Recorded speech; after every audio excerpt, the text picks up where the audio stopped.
అట్లా చెప్తే అసలు ఈ ఇంటర్వ్యూ ఇంటి దగ్గరనే ప్లాన్ చేసుకునేటోళ్ళం కదా. అవునా?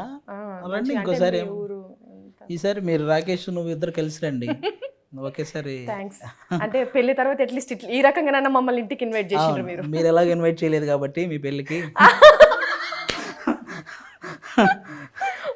అప్పుడు మీరు ఏదో ఇష్యూస్లో ఏమైనా ఉన్నారా? ఏదో మీ పెళ్ళికి మమ్మల్ని తక్కువ మందితో, కరోనా అని తక్కువ మందితో చేసుకున్నారు. కరోనా ఏం లేదండి, మేము లేదా పెళ్లి చేసుకునేటప్పుడు చాలా ప్రశాంతంగా ఓ ఉంది మాకు వాతావరణం. కరోనా ఉందని పిలవలేదు అనుకుంటా అయితే. కొండ మీద పెళ్లి అని ఓ కొండ మీద పెళ్ళని ఎక్కువ మంది ఎక్కలేరని. ఎక్కువ మంది ఎక్కలేరని, అండ్ అక్కడ కూడా కొన్ని మా హెల్త్ ఇష్యూ వల్ల మా హెల్త్ గురించి ఆలోచించి కొంతమందిని యాడ్ చేసినాం అనమాట.